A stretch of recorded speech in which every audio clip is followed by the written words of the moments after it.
formed, nor shall be there after me. Let us pray. Almighty Father, King of kings and Lord of lords, we come before you this morning. We thank you, Lord, for the gift of life. Na kushukuru Mungu wetu wa mbinguni ni kwa sababu ya chansi ambayo umenipatia kusimama mbele ya watu wako, ukanitumia kama chombo kufikisha ujumbe wako. And may your word that is written, Lord, become alive in our lives. In the name of the Father, the Son, and the Holy Spirit. Amen.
And I feel different because kuimba na kuongea vitu mbili tofauti. Nimezoea kukuja hapa na kuimba, but kuongea acha Mungu anisaidie, and I believe you'll all be blessed. And we're going to look at the text that was read for us, Isaiah 43. It was read from verse 5 to 15, but I will major on verse 10, which I have read outside. It says, "You are my witnesses, says the Lord, and my servant whom I have chosen, that you may know and believe me, and understand that I am He. Before me there was no God formed, nor shall be there after me." And in this text, I wanted to relate with praying and prayer, because who is a witness? A witness is a proof provider or a proof producer. Can you produce? Can you be a witness without proof? Huwezi kuwa witness bila proof. And most of us tumekosa kuwa witnesses for Christ. And in which way?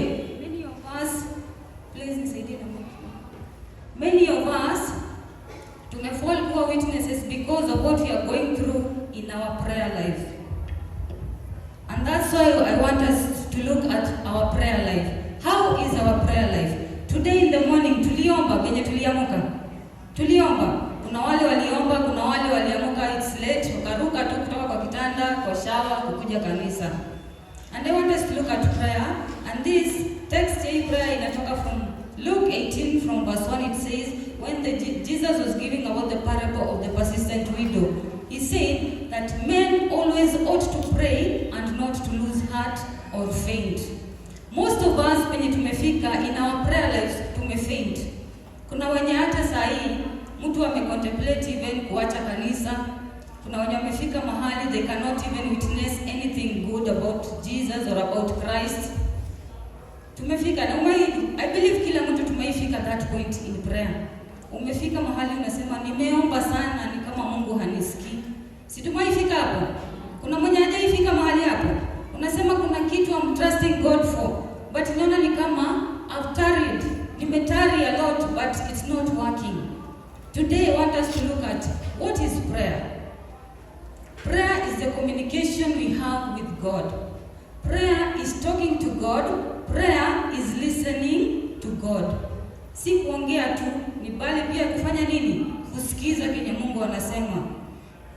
And in Luke 11:1, when the disciples were asking Jesus, how do we pray? Jesus told them, when you pray like this. Akawafundisha the Lord's Prayer. He didn't say, if you pray. But most of us what tunachukua prayer kama nini? Kama spare tire. Ati when we have challenges, that's when you remember to pray. That when uko kwa shida ama uko chini ama unaona mtoto amekusumbua, kama ni wamama mzee umesumbuana na mzee, hapo ndio unakumbuka kuomba. Prayer is supposed to be a steering wheel. Si ndio? Ile inakuongoza. Ukitaka kwenda right unafanya nini? Unageuza unaenda. Ukitaka kwenda left, let us not use prayer as nini? Kama spare tire. Sawa? Praise God. Praise God. And in the sense of us fainting in prayer, I want the Holy Spirit today to revive us again. Are you ready to be revived? Muko ready to be revived? Let us look at what makes our prayer or what hinders our prayer. One of the things that hinders our prayer is sin. Kuna kile kitu ambacho, kuna zile vitu ambazo huwa zinafanya hatuwezi omba vizuri ama maombi yetu yafanye nini? Yakose kujibiwa. And in Isaiah 59 verse 1 to 2 it says, "Behold, the Lord's hand is not shortened that it cannot save, nor is ear heavy that it cannot hear. But your iniquities have separated you from your God, and your sins have hidden his face from you that he will not hear." Imesema nini? And your sins have hidden his face from you so that he will not hear. Nini inafanya Mungu asisikie? Our sin. Kuna ile kitu tu dhambi fulani umezoea mpaka unaona imekuwa ni kama part of you. Unaifanya inakuwa kama mazoea. Ile tuseme for example you are holding a grudge against your friend. Tuseme mimi nimeshikiana na Magi, tumeniambia Magi ni hata siongeleshani na Magi, ama nimeshikia another sister or a brother, and then you come to the altar and expect that your offering ama your sacrifice to be accepted, ama you accept your prayers to be heard. Ni kama tuseme for example hii nguo ikuwe nimevaa nguo ya white na ikuwe tuseme hii spot ikuwe na it's brown. Nikisimama hapo mtakuwa mna focus kwa nini? Kwa hii spot ni itakuwa kama distraction. Sasa for us when it comes to prayer, let us focus on those sins. Naona zile maongo kidogo zenye huwa tunakuwa nazo. Kuna ile umechelewa kwa mahali mtu anakupigia simu. Uko wapi? Hata niko hapa ile nimepanda mati. Na unajua uko kwa nyumba hata hujaoga. Si most of the time tunakwanga na hiyo uongo. Mtu tu uongo kidogo. Mtu uko na deni ya mtu. Uko wapi?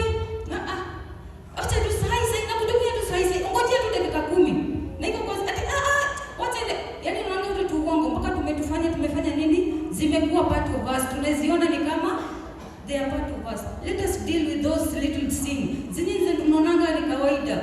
Alafu kuna zile zenye tunaanza kusema ati Mungu ata understand. Unajua kuna kwanga na hiyo statement tunapenda kusema. Ati nini? Mungu atafanya nini? Ati Mungu ataelewa. There is nothing about kuelewa when it comes to sin.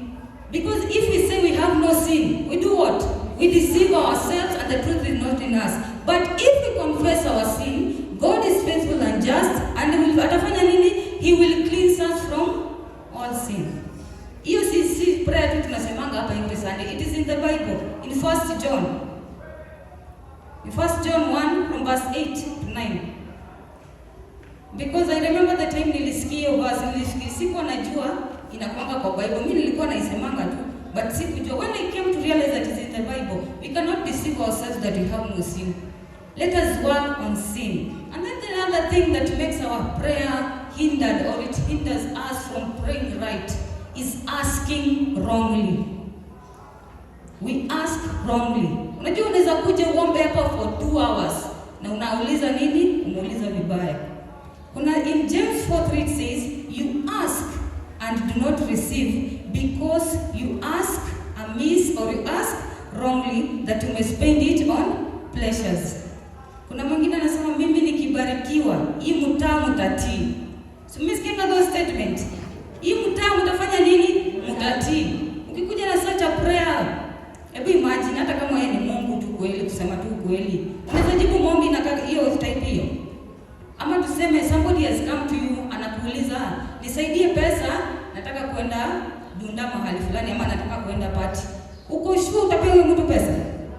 Lakini ikikuja kuambia, "I want this money nimefanya na maybe nataka kufungua biashara ama nataka kusaidia familia yangu in this way or the other way."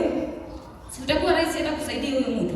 In the same way we come to God. You can't come to God with bad intentions and expect God to help you. Because hapo mali ya pili in that Isaiah 43 verse 10 say, and my servant, the part B inasema, and my servant whom I have chosen. Another thing that huwa inafanya prayers zetu zinakuwa difficult, we focus on our nini? Tuna focus on our issues sana. Tuna focus, inakuja hapa unaomba Mungu, unasema is me, myself and I. Unasema it's me, myself and I, haukumbuki Mungu, haukumbuki anything that concerns God. Because in Matthew 6:33 anasema nini? Seek ye first the kingdom. All these things shall be done what? Shall be added unto us. Hapo kama hiyo part B nasema and my servant whom I have chosen. Servant anashughulikianga kazi ya nani? Si ya mdosi. Imagine umeandikwa kazi and then ama umeandika mtu kazi, alafu unakuta huyo mtu all the time anafanya kazi yake, afanye kazi yako, utamfanya nini? Si utamfuta? It's the same way na kama God. Umekuja mbele ya Mungu, you are asking is just ni mimi kuanzia tu mpaka Z, it's just me and me. You don't remember anything that concerns God. Let us work on that. Let us kukuja mbele ya Mungu always pia na seek what? The kingdom. Hizi vitu zingine zinakujanga nini? So easily. Praise God. Tunakuwa revived. Tunaendelea kuwa revived. It's just one point after the other. You just have to trust God. Tusikuwa tunajiona nini? Ni sisi wenyewe. Another thing that inafanyanga maombi yetu inakuwa ngumu ama tunafanya nini? Ni disbelief. We don't believe. Hapo basi part C inasema that you may know me and believe me. Wengi hata hatujui Mungu ni nani. Wengi hata hatuamini Mungu anaweza tenda. Hatuamini kwamba Mungu anaweza fanya. You come to God, unauliza Mungu nisipatie kitu fulani na fulani. And then uko na but another plan B. Tuseme for example, nimekuja kwa my sister hapa. Namwambia Lea nisaidie 50 bob. Before ingia hata kwa kibeti nimeenda Magis nisaidie 50 bob. Unaona nimefanya nini? Yaani sijaamini kwamba Lea anaweza fanya nini? Anaweza nipatia the 50 shillings. It's the same way na sisi. Tunakujanga kwa Mungu na mwambia, Lord, I want this and this. Before even God answers, unasema wacha nijipange, Mungu akifanyanga nini? Akikuja atanikuta nikifanya nini? Nikiendelea. Let us not have any other plan. Our plan A to plan Z should be who? God. Ili unamwambia Mungu ni mimi na wewe. Kufa kupona. Umaifika that point umekuwa you need something. Ile tuseme hauna chakula kwa nyumba, you are trusting God to give you something to eat. Umaifika mahali unaomba, unaambia Mungu leo ni mimi tunakuachia. And then inafika unakaa almost the whole day haujakula. Na si wakati si kama hii ya Lent tunafunga. You are not fasting. Hauna chakula kukula and you are trusting God. And then someone anakuja tu ile tu 11th hour. Anagonga tu wako. Odi? Anakuja amebebana na shopping. Umewahi experience kitu kama hiyo? Unamwambia hii ndio nilikuwa nimeomba. Ni kama Mungu amekutuma. Unajua zingine tunasemanga tu kama statement tu, but it's true. Kuna ile mtu anaweza pewa mzigo, nisikie kuna mtu fulani Mungu ananinenea nifanye nini? Niende nimtembelee. And if you are an answer to somebody's prayer, wacha kukalia hiyo answer.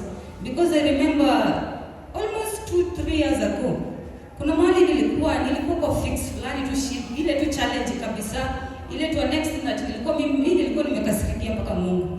Ile tu Yesu nimefika mahali hata kanisa nikasema hata mimi kanisa Junaona umefanya kazi ya Mungu, unaomba ni kama vitu zimefungana. Mungu hata ni kama sijui ajibwa, ni kama naomba ama sijui naomba inagonga ceiling na hii inagonga mabati na rudi, sijui. And then much later on this year, nikakuja kugundua that God had answered my prayer. But the person mwenye alitumwa hakufika. Sasa this year ananiambia, unajua Mungu alikuwa ameniambia hiyo wakati, nikamwambia sasa unaniambia itanisaidia na nini? Because at that time I had even given up even with church. Na unajua kuna wale tuko hiyo namna. Mungu amekupatia jibu ya mtu.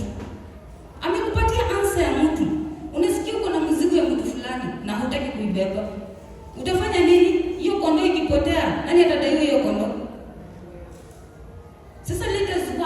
na tukue na hiyo nini. Ukipewa jibu ya mtu, enda peleka jibu, because God who are talking mbinguni atanaanguka tu hapa duniani. Si huwa anatuma watu, anatumia watu kufanya nini? Kutufikia. And when we have umepatiwa hiyo kazi, let us do it. Praise God. Amen. Praise God again. Amen. Another thing that is always a challenge when it comes to prayer is that many of us huwa tunachoka haraka. Ukweli uongo? Si huwa tunachoka? We are not persistent and we are not consistent. Hatupush na hatuombi frequently. Because in 1 Thessalonians 5:17 inatuambia nini? Pray without ceasing. Haijasema ti pray when things ama you pray so wakati vitu. It's always. We are supposed to pray always and not to faint. When it says pray, it says kama yule widow in that Luke 18. Alipersist nini akienda kwa huyu judge. Alikuwa anasumbua huyu judge. Akimwambia mimi nataka haki yangu. And the more she went, the more she became persistent. Ikafanya nini? Ikafanya judge mpaka akasema huyu ni hata ameshinda hapa kila siku. Si nifanye nini? Nimtimizie nini yake? Aende. But most of us tunakuanga in a hurry. Tunakuanga haraka sana. Tunafika hivi mbele ya Mungu, umeomba before even answers ushakimbia umeenda. Answer ikikuja ikakupata hata penye hauko. Inakuta inafika hivi, malaika tuseme ameleta jibu. Akifika anakuta beki alishaenda kitambo. Hapo ita blame nani? Sisi tutajiblame sisi wenyewe. Sasa wacha Mungu atusaidie kwamba we become what? Tuendelee kufanya nini? Kupush. Tuendelee kuwa persistent. Hii kwanza there is this notion about at push, praying until something happens. Hiyo version sijui. For me inakaa ni kama tunakujanga kuomba so that something happens. And if it doesn't happen, utaacha kuomba. Ni kama umeenda kwa mzazi, because hapa kuna mayouth. Umeenda kwa mzazi umemwomba kitu, hajakupatia. Ataacha kwa mzazi. Na utaacha kumuomba. Si utaenda tu next hiyo term unaenda shule ama hiyo semester unaenda shule. Next semester una trust Mungu that mzazi atakuwa na nini? Kama ni hiyo pesa atafanya nini? Atakupatia, si ndio? Sasa let us continue pushing until our prayers, see until our prayers work or until something happens. Let us continue pushing. All the time is praying time. You cannot be a Christian and you're not praying. Si kuna wale wenzetu wenye sijui sherehe yao ni leo ama ni kesho. So wamekuwa wakifast. Na so unajua tunakuanga ni kama tunaendanisha hivi. Wanaanza mbele yetu na wanamaliza mbele yetu. Na sisi tuko wakati wa Lent. Hiyo in 1 Corinthians yenye tumesomea 5 around verse 17 nasema if anyone in Christ is a new creation.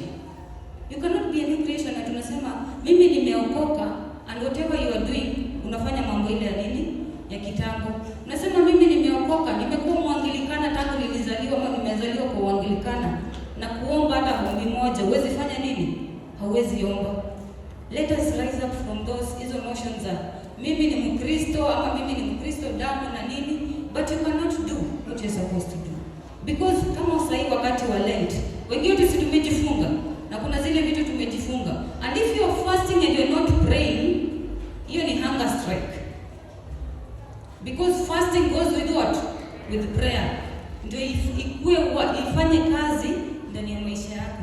And then let us come to the most important thing in prayer. The most important thing in prayer, it is silence. That is entering rest and allowing God to work. Being still and knowing that He is God and He is going to do what? And He is going to work.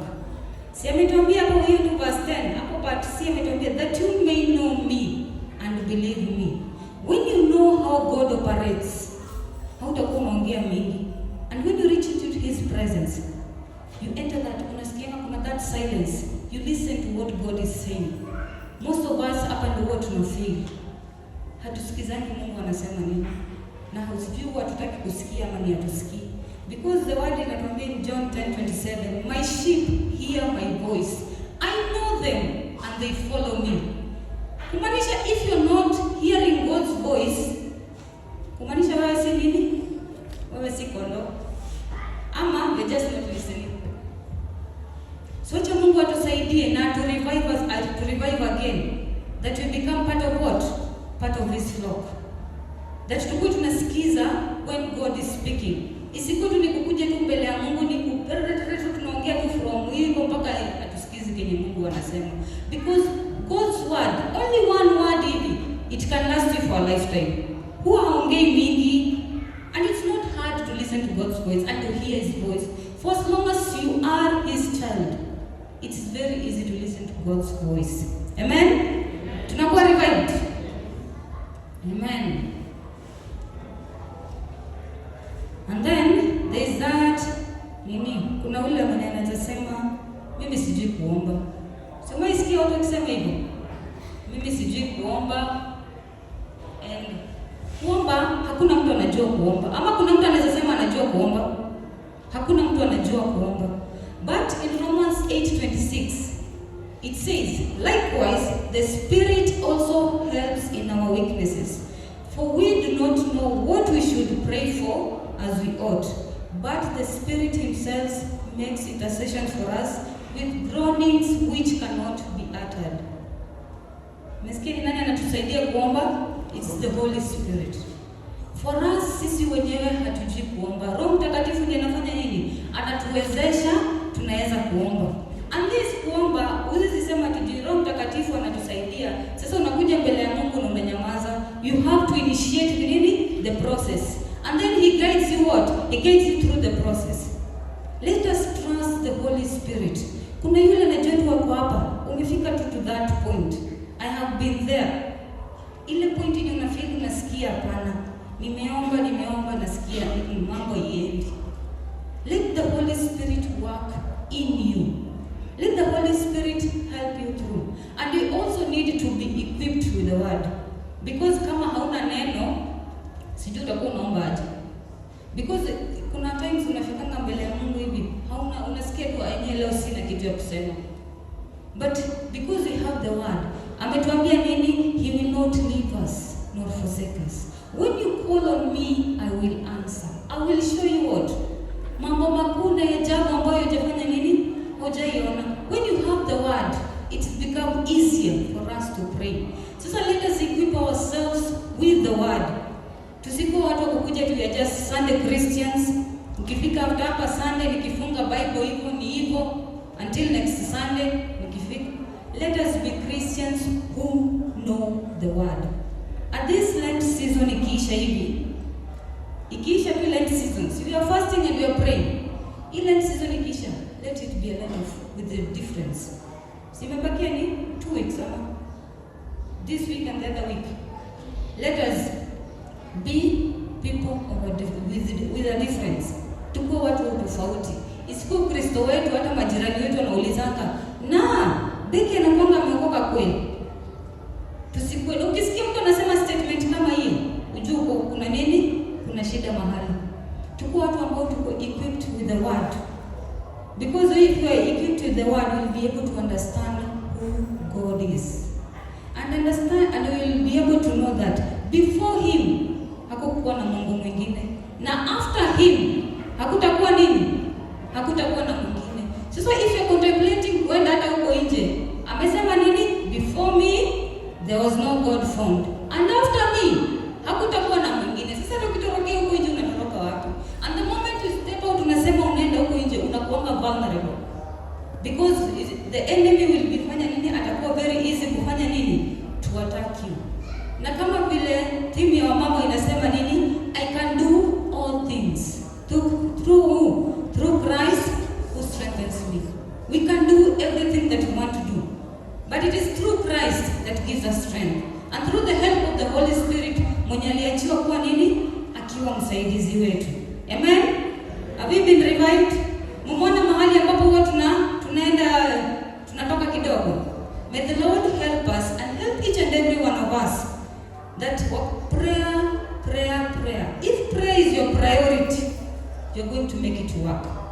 And you're going to work on it. Prayer is work. Na prayer works. I'm witness that prayer works. Kuna ule mama anasema mimi nimeombea mzee wangu kwa muda sijui nini, abadiliki. Nimeombea mtoto wangu ama watoto wangu. Kuna ule Yule kijana anasema mimi nimemaliza university, nimemaliza college, sijapata kazi. God has heard your cry. Just stay in the presence of God. No matter what happens to you. Fanya nini? Don't leave God's presence. He's going to work. He's going to answer each and every one of us. Sijui ufanyavyo, sijui utendavyo, kile nachojua ukiamurisha vinakamilika.